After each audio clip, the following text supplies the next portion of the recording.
Hey everybody, welcome to Hump Day Hangouts. This is episode 385. Today is the 30th of March. So sadly, this is going to be the last Hump Day Hangout of March of 2022. But there will be one next week, every week after that. So with all the joking aside, because it's not quite April Fool's Day, we're going to get in, say hello to everybody, and then jump into the questions after a couple quick announcements. So Chris, first of all, how are you doing, man? Doing good. It's quite interesting because we pretty much have cherry blossom season here, and yeah, it's pretty lovely outside. Nice. Yeah, we went for a run. Me and my wife Jenny went for a run the other day and went through the university near here. And there's like I don't know what to call it, but anyways, a big area plaza that's lined with cherry trees. It's really nice. They're all blooming, and so people are out taking pictures, and we were running through it. So, anyways, really nice. Bradley, how you doing, man? Busy. Glad to be here though. Good. Things are good. Got any stories about cherry trees or? No, but it's beautiful when those in dogwoods. Dogwoods are in bloom here in Virginia, which is the state tree, and they're absolutely beautiful. But and Bradford pears as well, but they don't last very long, especially because we had it was 15 degrees 2 nights ago. So all those blooms are going to die and fall off now. But it's that time of year, so yeah, I'm glad spring's here. Although winter doesn't want to leave yet. Yeah, fair enough. Let's see, Bradley, I think you had just posted some stuff in the mastermind. I know we've been telling everybody about the update with the directory information or the directory building, the Build with Bradley stuff. The GBP SOP, I believe, had some updates. Is there anything I'm missing out on? No, I mean, that's it. The directory stuff took a lot longer getting the new theme configured than I had planned, which I guess I should have expected that, but I dumped a bunch of training in there last week about that specifically. And then I added some training over I guess yesterday for the snapshot for high level. I gave that away, which is what I call the directory CRM snapshot, which is the one that I've been using for my own, the automations that I built using high level for my directory prospecting method that I've been using for about a year and a half now. And so I spent several hours on yesterday going through it and tokenizing everything so that people that I shared the snapshot with can just go in and swap out the custom values with their own information. It's in one page or one section of high level. They can just go in and populate their data into those custom values, which are essentially tokens. And everything's been tokenized. So we'll update everything in the snapshot with their information to where they don't have to go in and customize really anything.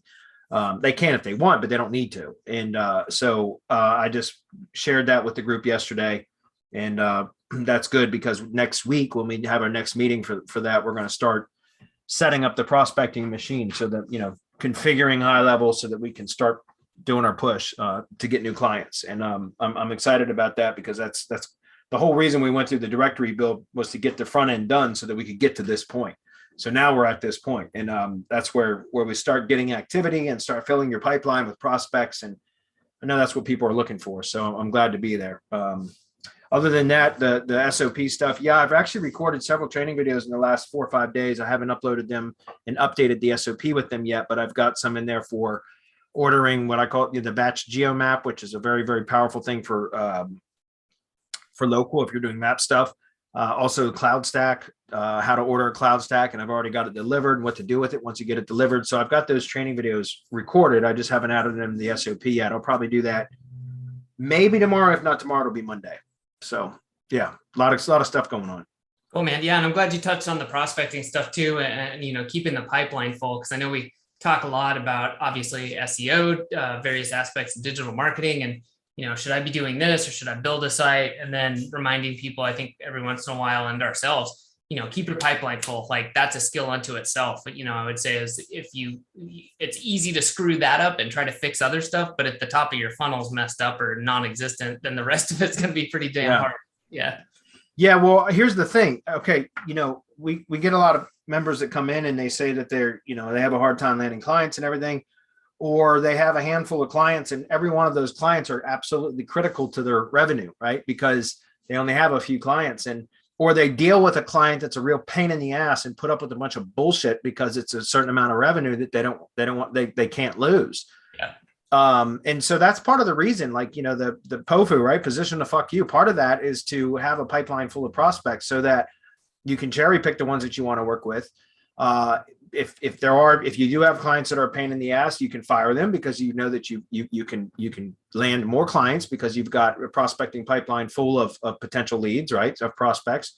It also just, you know, gives you the ability to have kind of you know, that you're not so desperate that you have to hang on to every single client. You can be more selective. And you know, I think that's really important, you know, having enough revenue to where you don't have to do like bend over backwards to make pain in the ass clients happy and everything. And there's, you know, sometimes you still got to do things that you don't want to do for clients, but when you have one that consistently sucks the energy and the life right out of you, it's, you know, it's better for your well-being to just get rid of them. And I know it's hard to do when you require or count on that money, like when you need that revenue. But how do you overcome that? Well, you have a pipeline full of prospects so that you can replace that with other revenue from other clients. And that's really what we're teaching. Yeah, definitely. And I mean, there's lots of good ways to do this. And like anybody, if you want to be, you know, at the top of your industry, it takes time, effort, and learning what works. But I know for myself, I had to realize something dead simple was like, oh, I need to be prospecting every day. Yeah. And that's for me. It's not that you who have to, Bradley, or you who are, you know, Chris, or whoever's watching. But for me, it was just, no, I'd rather do that for 10 to 15 minutes a day and do that daily and just have that habit instead of being like, oh, I'll do it on Monday for 2 hours or whatever. Like it just wouldn't happen. So for me, that was kind of the thing that I did that made it much easier, and it's much smoother now, I guess I'll say, just to give people ideas, because it is an important topic. I know we're kind of getting in the weeds here, but I think this is an important one. I'm glad you mentioned something about it.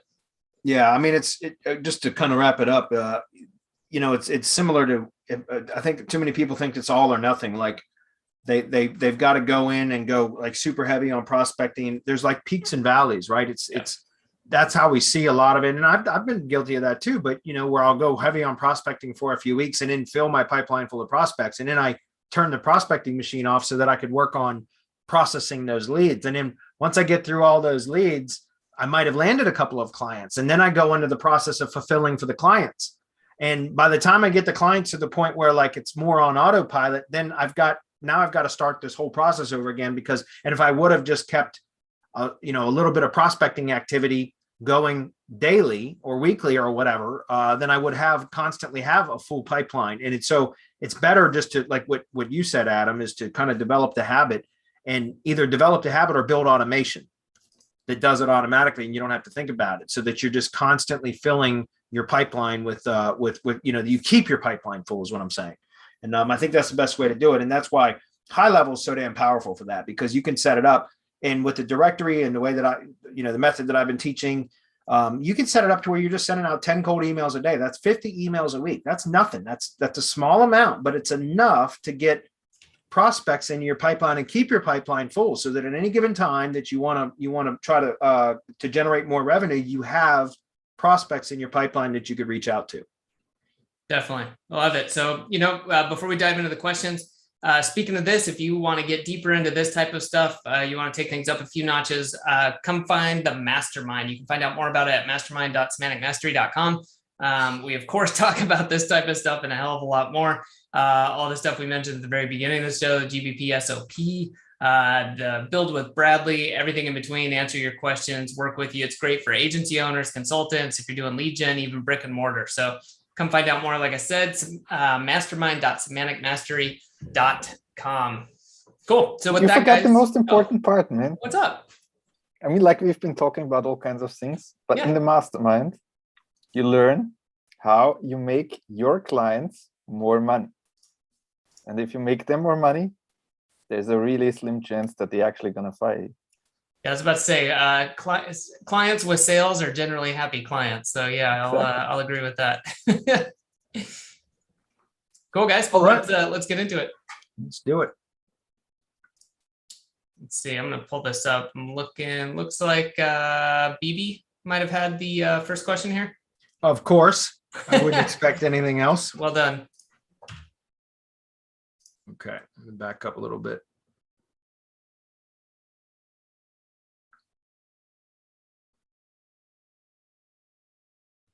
Okay. I think we are here. Okay. Hey guys, how much time in years do you think someone should continue trying at some model until quitting? How long do you think someone should succeed at generating 1K, 10K, 100K a month at marketing, lead gen, or agency? Okay, so question number one, how much time in years do you think someone should continue trying at some model until quitting? I mean, I don't know. It I guess it varies. And it depends, baby.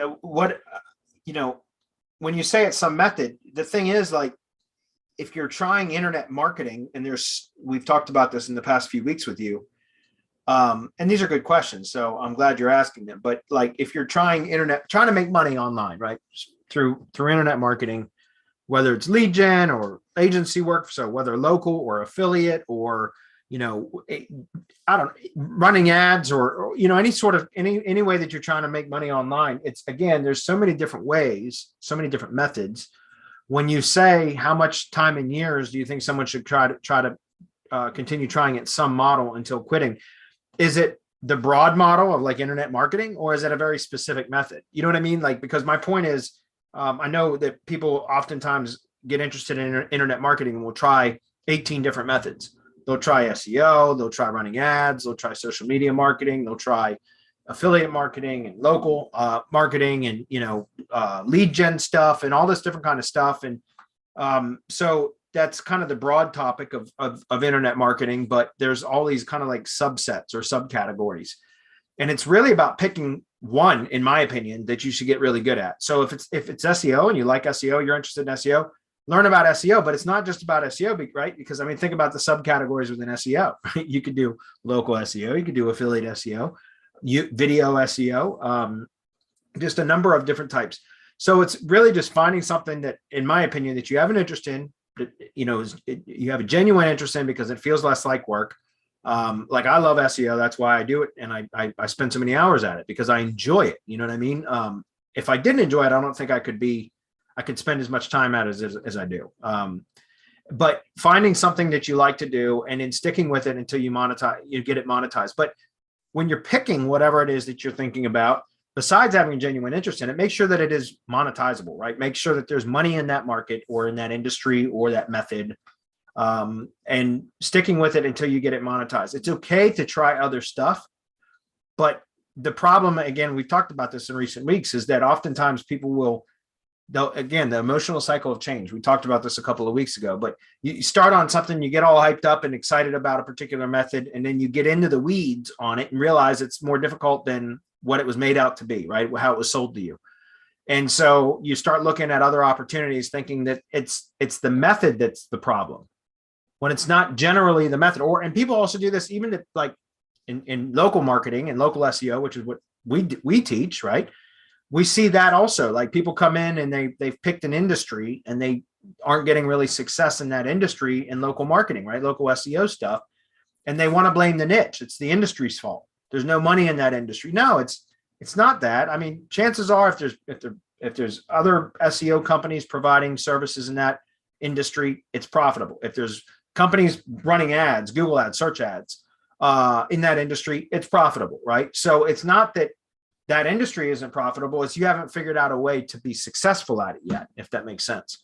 And so oftentimes people will come in and they'll start looking at different industries because they think it's the industry that's the problem instead of their approach, if that makes sense. And so again, I think it's important to stick with something that, if you do your research right up front, properly up front, you'll know that there's money in that industry, that it is monetizable. There's other companies and or people that are successful in that industry, so you can duplicate that.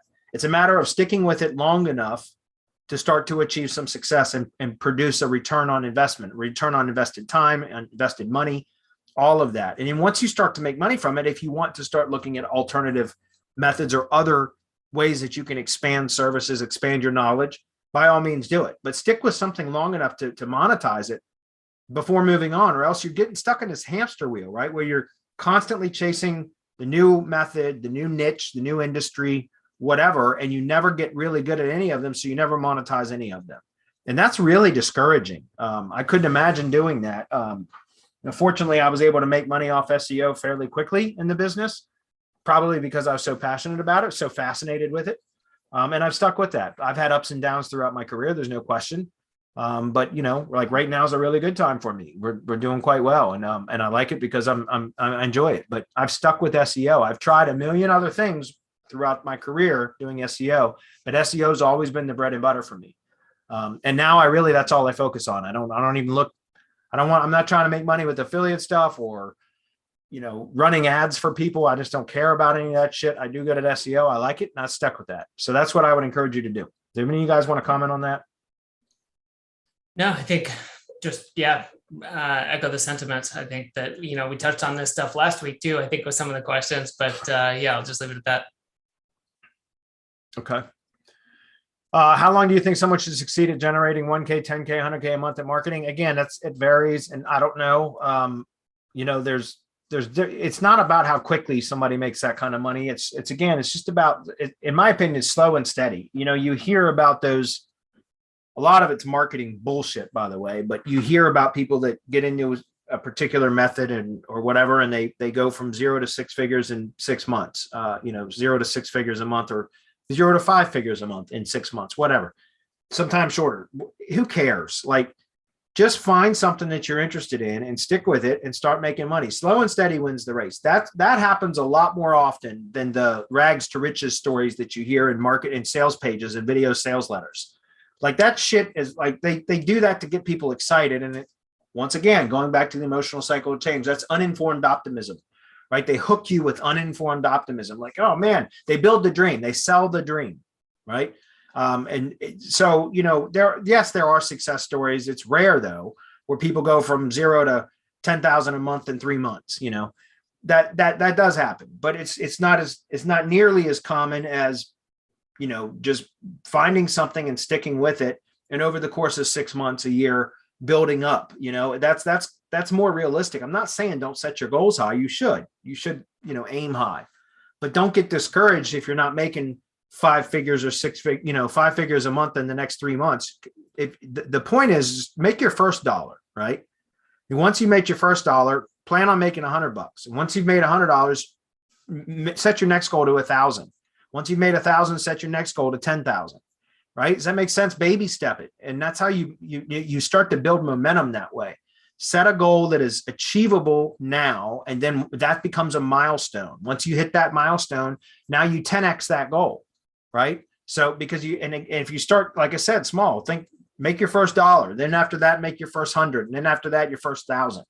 And then after that, your next at 10,000. And then after that, it could be 100,000. You could take smaller steps but at that point, it's entirely up to you, you know. But that would be my suggestion. Like, my first dollar, I was studying SEO for months and months, and I didn't make money off. The first dollar I made online was not on SEO. It was flipping a domain, believe it or not, just an exact match domain. And I just contacted, it was Windows, Austin, Texas, or something like that. And I just contacted a bunch of window companies in Austin, Texas, and sent them screenshot in an email of like the search volume metrics for that exact match keyword, and said, hey, you could get this much more traffic if you just buy this domain and redirect it to your existing site, which was bullshit. But I didn't, at the time, I thought that was actually how it worked. But I ended up flipping a domain that I picked up for $10 for like $150. I think I asked for 300 and I settled on 150. And that was the first money I made online. And I was like, oh man, this is awesome. But I never really got into domaining. Like, that wasn't, like, domain flipping wasn't really the business that I went after. I went after SEO. But that was enough to make it real to me, right? Like, yes, you can make money online. And that helped me to stick through it, because I had been studying and practicing and trying and testing SEO for months and months and months before I ever made any money with it. So anyway, again, just going back to sticking with something. And I don't think it's about, you know, how long do you think somebody should succeed or take to succeed at generating 1,000 a month or whatever? Don't look at it that way. Just look at it like $10, $100, $1,000, 5,000, 10,000, and start building incrementally like that. And I think you'll build momentum. At least that's my opinion. Anything else? And you guys want to add on to that? Good to go. Nope. All right. Lastly, do you think that changing a niche would be better? No, I think I already answered that. It's not the niche's fault. Right? If there's other companies making money in that niche, I'm going to bring it back to local, because that's all I do. But if companies are bidding on AdWords, so if you go do a search for product or service plus city location or product or service near me, and you see Google ads, people are paying money for that. So that means there's money in that industry. If there are other agencies out there that provide services in that industry, that means there's money in that industry. So it's not the industry's fault. It's your approach, right? And I'm not picking on you, BB. I'm just saying that that's a common thing that we hear is like people want to blame the industry or the niche. If there's money in that niche, it's not the niche, right? It's your approach. And so again, just try it from different angles. Sometimes you got to try 1,800, what is it? Thomas Edison that tried 10,000 different ways before he got the light bulb to work. And somebody said, how's it feel to fail that many times? He goes, I haven't failed that many times. I just found out that there's that many ways that don't work. Right. So that's the whole point is you just keep trying stuff until you figure it out. And that's kind of what SEO is, right? Test until you find something that works. Basically, when is it time to shut down and move on? That's nobody, I can't answer that. It's too many people quit too soon. You know what I mean? Too many people try and get so close to the finish line and they don't even realize it. And then they quit when they're just a couple of steps away from, having a breakthrough. So I really can't answer that. That's subjective. That's really up to you is to decide at what point you move on. I think people move on too soon because they think that the grass is greener on the other side of the fence. And that's common. That's human nature.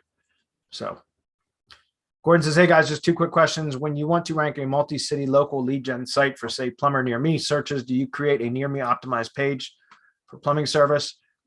And how do you get, Google to recognize that page as being relevant to the search for plumber near me and rank it for that search? Is that the equivalent of trying to rank for a keyword nationally, like say for accident attorney with no geolocation modifier? No, because Google's algorithm understands location. I still do use the near me term though. Like we actually do optimize for that, but there's other stuff that goes into the on-page optimization that influences that. It's not about optimizing just for the near me term. Yes, you do want to include that near me modifier in variations, by the way. Near me, in my area, close to me, nearby, around me, all of those are synonyms. They're close variants of near me. And so you can use those terms as close variants within the content that you're optimizing. And Google will recognize those as, again, close variants, synonyms. So it will help you to rank for near me terms to have variations. And it makes the content sound more natural, read more naturally, because you're not just hammering that near me term. But it's other signals too, right? It's other geographic relevance signals that you build into the content. So mentioning areas, landmarks, points of interest, things like that within the content, the name of the city or the city or cities within the area, neighborhoods, things like that. Schema, obviously, in your schema, having the schema in the site, so structured data for local business or organization, and then mentioning service area, area served attributes within the schema, all of that, having the coordinates in there as part of your schema, again, map embedded, those kind of things, all of those are going to influence that near me search because Google recognizes where somebody is when they perform that search, and it's going to serve results that are geographically relevant to them. You don't have to be optimized for near me on a national level. You have to be optimized for near me in your local area, if that makes sense. And you influence that, again, by just all the normal traditional local SEO stuff that we do. You just also include near me and variations. So again, near me, nearby, in my area, close to me, around me, all of those are variants, close variants of near me. You can use those in the content and it works. Okay. That's a good question though. Is that the equivalent of trying to rank nationally for, let's say, accident attorney with no geolocation modifier? No. And again, you can rank for near me terms even with like city pages optimized for city. You just work that into the content. Okay. With a local lead gen site, do you currently have to add new content, say monthly, in order for Google to keep it ranked? No, you don't have to. I mean, for client work, we sell blog posting services, content marketing is part of the monthly retainer. So I do that for clients, but for lead gen stuff, it's rare. Once we get ranked, we typically we don't continue doing blog posts because it's an added expense. We generally just do Google business posts. And like for most stuff, I just do them once a week now. Seriously, once we get the desired result, we just usually schedule one post per week, and that's good enough. You don't have to keep publishing content to keep it ranked. Again, I think there's for map stuff, for organic ranking, I think there's something to be said for that. But for map stuff, that's not really necessary, at least not my experience. And if so, if it's a WordPress site with multiple cities, you are ranking for, do you add content on each of the individual city pages or as posts or as new pages? And if one of the latter two options is a link from the new content to the related city page, all that is needed. Thanks for your help. As usual, it is very much appreciated. No, and I teach this in the mastermind, but once you rank, if it's a multi-location project and you've got multiple city pages and you rank, a few of those city pages, and it makes sense to create a category and a silo for each location, right? And so you would publish content, so like geo posts or topically relevant posts, covering some of and there was a really good comment after last week's mastermind webinar, or Hump Day Hangout, on our YouTube channel, because I was talking about one of the questions somebody had said, if you have long form content, can you publish create silo supporting posts that are linking to that long form content? And I said, yeah, that's a great strategy.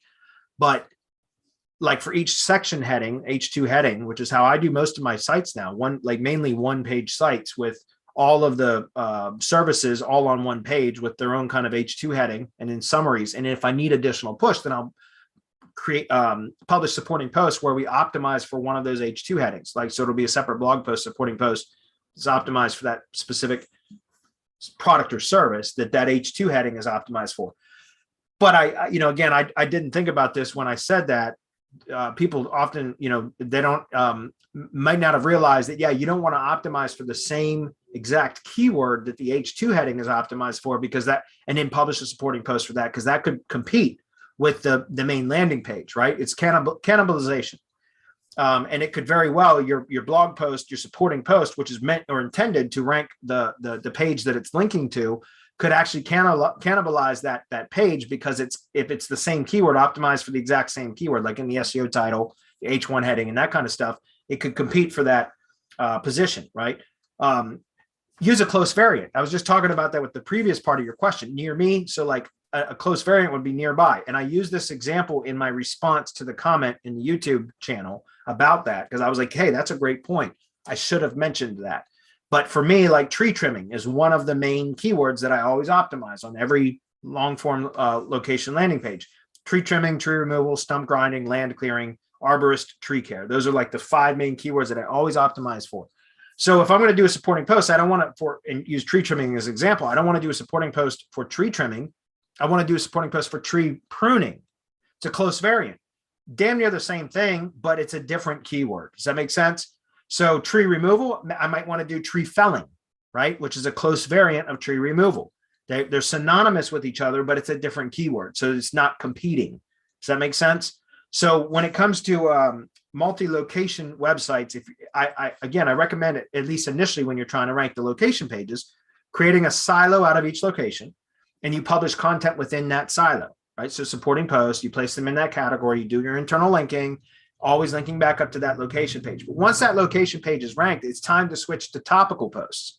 Now you want to build the sites, not the location authority. You've already got that. You want to build the topical authority of the site in its entirety. So you could have, instead of location-based silos, you can have topical-based silos, right? So like in my case, because tree services, like all the different services are really all in one silo, I could just have tree care, for example, could be the topical silo, and I could publish posts in there about different stuff that does, for tree care stuff. And it wouldn't be optimized for any particular one location. It would be topically, optimized for the topic itself. And then I could always link to any one of the location pages that I wanted to from there, and it would help to continue adding SEO value or power, if that makes sense. You want to become the topical authority when your city pages are already ranked. Does that make sense? So you don't need to keep publishing content within a location silo if the location page is ranked. It's better to focus on building topical authority onto the site in its entirety, which is how you do that. Otherwise, for example, like if you were to publish a 1,500 word, a really well-tuned supporting article in one location, then it's only going to benefit that one location. But if you were to focus that energy on publishing a topically relevant, a well-tuned article supporting post that would be in the topic, generally in the topic, but not specific to one location, then it actually increases the overall topical authority of the site, which helps all of the location pages to rank better or stay ranked. Does that make sense? So I think it's better. You spread out, you get more mileage out of it, if that makes sense. Okay. It's another good question. Benji says, hey guys, I was looking at the Google Business Push Silo and Process Tree GMB checklist. I was wondering if the silo does not need to be closed in a loop. If needs to be closed, I would assume we would need to edit the top of silo post and then add the last GB post URL somewhere in the content area. No, it doesn't need to be. In fact, I usually don't. Not with the push silos on money site stuff I do, but for the Google Business posts, I don't. And the reason why is because I want everything to flow through all the posts up through that. I don't care about it cycling back through. I always just push power into the Google Business post URLs, and usually content mirroring is part of that process. And we just push power into everywhere and want it all to flow up to that one location. You can close the loop if you want, but it's not really necessary. Okay. I know what you mean as far as like creating a link wheel and all that. You can if you'd like. It's not necessary. If you want to, you can. But remember, with the Google Business post, you only get one do follow link per post, and that's the CTA button. So there's really no way to close that loop. If you're linking, from the Google Business website, for example, back down to the bottom post, it's still not a follow link, right? So in my opinion, there's really no way that you can do it. It's going to be a no follow link no matter what if you try to close that loop. So it's not necessary, is my point. The CTA buttons are the follow links, and the appointment URL button, make appointment button, that is also follow, and that's site wide, right? If you have the appointment URL field in your Google Business profile. So, but you only get one button for that, right? So you can only have one link, and that should be linking to your money site. So my point is, with Google Business post silo, your CTA button is their follow link. And if you're daisy chaining those together, there's not really any way to complete that loop with a follow link. Okay. It's a good question, but that's why I don't bother. It's unnecessary. Wayne New says, my client's WordPress site just got suspended. WordPress.com. Yeah, that happens. Should I create a new one and add that back into the syndication network? Yeah, you can. Just be careful. WordPress, I've noticed that too. Like even semanticmastery.com or Semantic Mastery's WordPress account is suspended, which sucks. We never really did anything spammy with it, but they suspended it. So whatever, it is what it is. WordPress has been more suspension happy recently, I've noticed. Yeah, you can create another one. Just what I recommend doing is not publishing syndicated posts to it. Create it so that it's part of your entity assets, but don't syndicate to it, at least not right away. And if you are going to syndicate to it, be more selective. You can set up filters and IFTTT for that, so that only certain posts go through and that kind of stuff.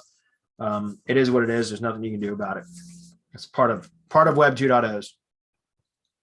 Now I see my client's Tumblr site is not there anymore. Do you think someone is negatively attacking the syndication network?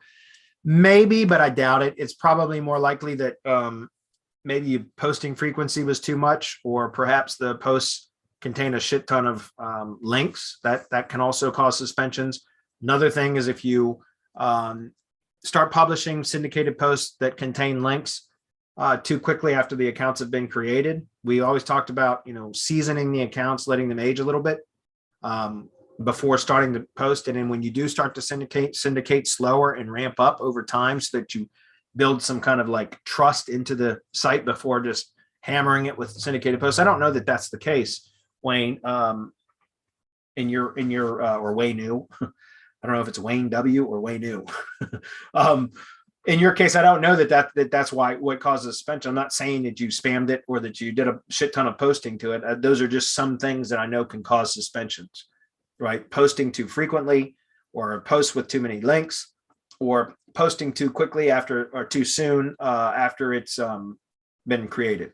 So give it some time. And then when you do start to syndicate, like try to ramp it up slowly. And that's it.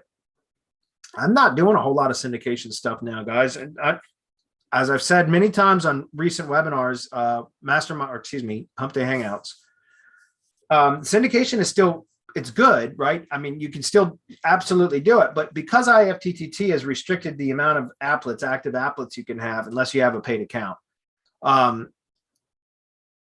it's not necessary to syndicate as much. It doesn't have the same effect that it did years ago anyways. But what is important still is constantly building branded tier 1 assets and interlinking them when possible, right? So that's where Syndication Academy, the training is phenomenal, because SE every 2 weeks does an update webinar where she shows how to go out and build more branded tier assets or branded tier 1 assets and interlink them where possible. She shows how to optimize, how to sign up, how to optimize them, how to interlink.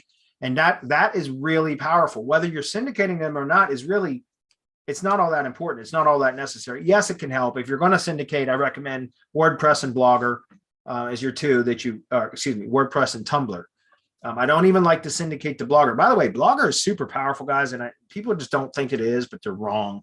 You can rank Blogger stuff right now. I don't know why, but Google's started to shine some favor back on Blogger again, which is a Google asset.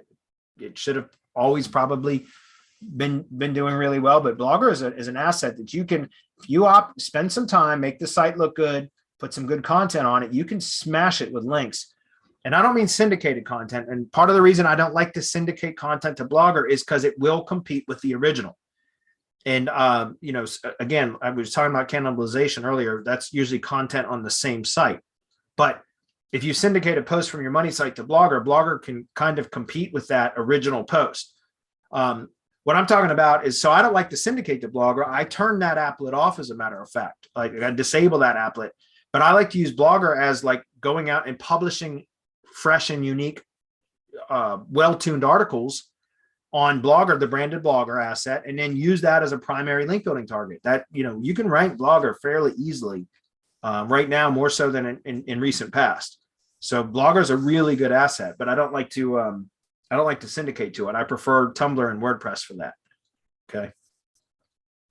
So anyway, Henry says, hello again, everybody. If the main keyword is in the domain, how would you make the URLs be for all the other silos that have part of the keyword too, if you're not trying to over optimize? Well, I mean, you can shrink them down. For example, this is a perfect example, Henry, because I do this for all my tree service stuff. If tree service is in the domain name, which it often, most of the time it is, then like if I was going to create separate pages, which I don't really do that anymore because I try to do it all on one page. I've talked about that many times. But if I was going to do like a tree trimming page and a tree removal page and a tree stump removal page, then I wouldn't put tree removal in the slug for the page. I would just put removal. So it would be, Brad's tree service / removal, Brad's tree service / trimming, Brad's tree removal / stump grinding, or stump removal, as opposed to tree stump removal or tree stump grinding. Does that make sense? It's just to get rid of that additional occurrence of trees. So if you're talking about the specific services having partial match keywords, that's not a big problem. It's like having repetitive keywords repeat themselves over and over again between the root domain and the slug for the page or the post, especially if you're using what we call, a physical silo structure, which is the category / post name permalinks, right? And you've got the category as a keyword as well, which you can have the category as a keyword. That's not a problem if you're using post name permalink, because you won't see the category part of the taxonomy in the URL if you're using a virtual silo, which is a post name permalink.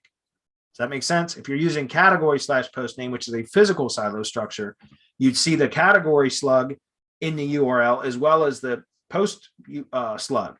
And so that you could see how very quickly you could have the keyword in the domain, the keyword in the category, and the keyword in the post title, which would be in the post name slug. Does that make sense?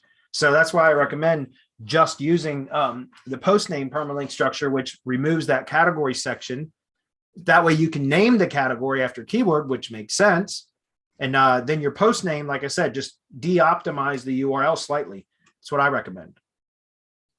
I like to keep there's 4 main points, guys, with, when you look at the HTML header of a page, right? You go in and you look at the HTML head section of the page, look at view page source. And what do you see? 4 of the first things that the bot reads is the SEO title, the URL, the URL and the SEO title, right? And then the meta description, and then the H1 tag. So those are like the 4 main points. And so the way that I do optimize is the most important place for the exact match keyword is in the SEO title. Okay.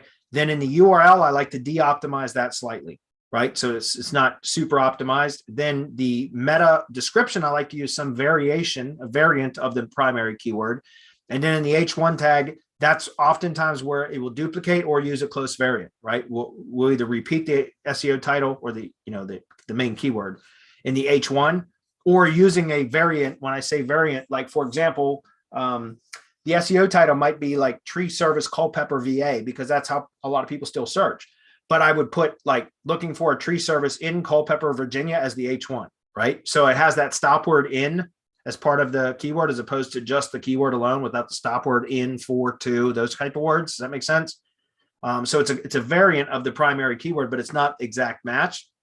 And that's kind of the way I do it. I like to de-optimize slightly the URL and the meta description so that I have my primary keyword in the SEO title and a close variant of that keyword in the H1 tag. And that way I'm not over optimized.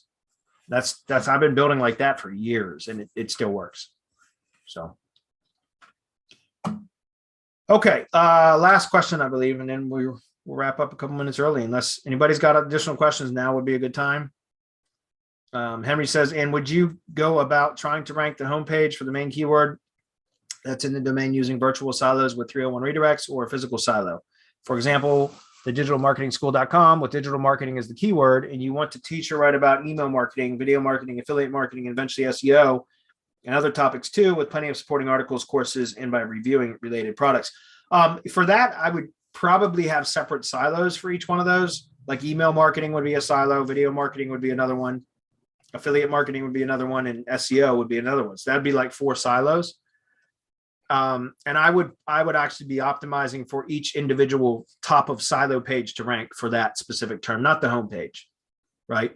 I think that's more appropriate, because if someone, remember, the home page is oftentimes not content heavy. It's more like a brand page, right? It's seriously, that's what home pages mostly are. They're not content heavy unless you're building like a 1-page site, like what I do a lot with my tree service stuff now, is we build basically 1-page sites. It's contact, about, privacy, and terms. That's all the standard pages. We put all the content for tree service stuff because that's all I need on 1 page. And it's either the home page or it's a services page. If the home page is going to be just like the brand page, which is, thin on content, then we have a services page, and that's where we optimize everything with the long form content, H2 headings for each one of the primary services, jump links or a table of contents up at the top. And that's how we do it. And it works really well. And it's simplified my site builds the last year and a half. It's gotten so much easier for me to rank tree service stuff, because I'm not building these elaborate SEO silo built sites for tree service stuff, which was really unnecessary. I overkilled it for years, and I don't need to do that anymore. I've learned that. In your case, in this example, that's 4 separate unique silos. And so what I would do is optimize supporting articles in those and try to rank the individual top of silo page for each one of those, so that when somebody does a search, instead of landing on the homepage, which would be thin on content, and then forcing another click to an inner page to get to the data, the content that's relevant to what their intended search query was, you ought to just try to rank the top of silo page, so that when somebody searches, that page ranks, they land on that page, and the content satisfies their query on that page. Does that make sense? That's how I would do it. That's a traditional silo. As far as the URLs, as I mentioned, you could create categories, which you should. Top of silo page, let's say email marketing. So you create a category, email marketing. And then what I do is redirect with 301 redirect the category URL. So, thedigitalmarketingschool.com/email-marketing/ that and then whatever the slug would be for the post, supporting post. So let's say, Clavio, because I know that's something that we use, right? So Klaviyo might be something that you do some training on for email marketing. It would be the digitalmarketingschool.com/email-marketing/Klaviyo would be the supporting post about Klaviyo. I would redirect that URL, the category URL, to the top level page, so that if somebody was on that Klaviyo supporting article and they clicked the category, breadcrumb, or the category, the link to the category, it would actually redirect them up to the top level page, as opposed to like a category index page or the category archive page. Does that make sense? That way, all that internal link juice is flowing automatically up to the top of the side of the page, which is where you want to put it anyway. That's how I would do it. It's a good question, though. Okay, I don't see any other questions. We can wrap up a few minutes early. All right, everybody. Is what it is. Good questions today. And you got any more, put them on here and we'll get to them next week. That's it. We'll see you guys next week. And there is a mastermind tomorrow. So if anybody's in the